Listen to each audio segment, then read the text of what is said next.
Party ఫిరాయింపులపై తెలంగాణలో రాజకీయ దుమారం రేగుతోంది. బీఆర్ఎస్ కాంగ్రెస్ మధ్య డైలాగ్ వార్ నడుస్తోంది. కాంగ్రెస్ ప్రభుత్వం రాజ్యాంగాన్ని ఉల్లంఘిస్తుందని కేటీఆర్ ఆరోపించగా 10 ఏళ్లు మీరు కల్వకుంట్ల రాజ్యాంగాన్ని అమలు చేశారని కౌంటర్ ఇచ్చారు పరిగి ఎమ్మెల్యే రామ్మోహన్ రెడ్డి.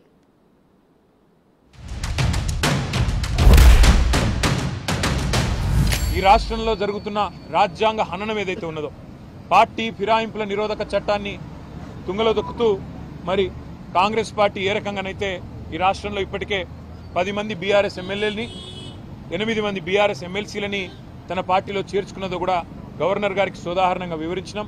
మేము ఇప్పటికే న్యాయ పోరాటం చేస్తున్న విషయం కూడా గవర్నర్ గారికి చెప్పాం. స్పీకర్ గారిని కలిసి అభ్యర్థించింది కూడా చెప్పినాం. తేదీలతో సహా ఒక అభ్యర్థి అయితే ఖైరతాబాద్ ఎమ్మెల్యేగా బీఆర్ఎస్ టికెట్ మీద గెలిచి మొన్న పార్లమెంటు కాంగ్రెస్ టికెట్ మీద పోటీ చేసిన విషయాన్ని కూడా వారికి సోదాహరణంగా చెప్పడం జరిగింది. గవర్నర్ గారు ఆ విషయంలో కూడా స్పందించారు.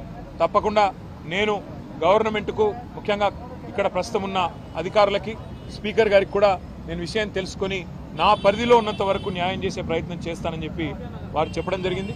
తప్పకుండా గవర్నర్ గారు మరి ఈ 2 విషయాల్లో, ముఖ్యంగా నిరుద్యోగ యువత విషయంలో తను స్పందించిన తీరును మేము అభినందిస్తూ ఉన్నాం, స్వాగతిస్తూ ఉన్నాం. తప్పకుండా వెంటనే హోమ్ సెక్రటరీని కూడా పిలుస్తానని కూడా చెప్పారు. చివరిగా ప్రోటోకాల్ విషయంలో కూడా జరుగుతున్న ఉల్లంఘనలు, మా ఎమ్మెల్యేలకు ఎమ్మెల్సీలకు జరుగుతున్న అగౌరవం, అధికారులు వ్యవహరిస్తున్న తీరు, ప్రభుత్వ నిర్వాహకాన్ని కూడా చాలా వివరంగా గవర్నర్ గారికి చెప్పినాము.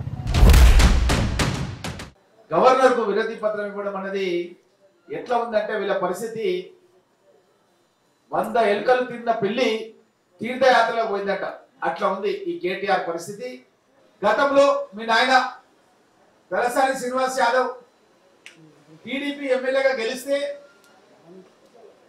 టీడీపీ గుర్తు సైకిల్ గుర్తు మీద గెలిస్తే మీరు ప్రమాణ స్వీకారం రాజభవన్లో చేయించారే. ఇంకెవరు కూడా మర్చిపోలేదు తెలంగాణ ప్రజలు. ఒక పార్టీ గుర్తు పైన గెలిచిన వ్యక్తిని మీరు ప్రమాణ స్వీకారం చేసి ఈ రోజు రేవంత్ రెడ్డి గారు కాంగ్రెస్ పార్టీ ఏదో తప్పు చేస్తున్నారన్నట్టుగా మీరు మాట్లాడుతున్నారు. మేము మంత్రి పదవులు ఇచ్చి మా గవర్నమెంట్ లో పెట్టుకున్నారు కూడా మీరు లాగేసుకున్నారు. లాగేసుకొని మళ్ళీ మంత్రి పదవులు ఇచ్చారు మీ పార్టీ గెలవకముందే. ఇవన్నీ కూడా తెలంగాణ సమాజం ఎవరు కూడా మర్చిపోలేదన్న విషయాన్ని తెలియజేస్తూ, మీరు ఏ రాజ్యాంగాన్ని మీరు గౌరవించారు? మీరు కల్వకుంట్ల రాజ్యాంగాన్ని తీసుకొచ్చారు.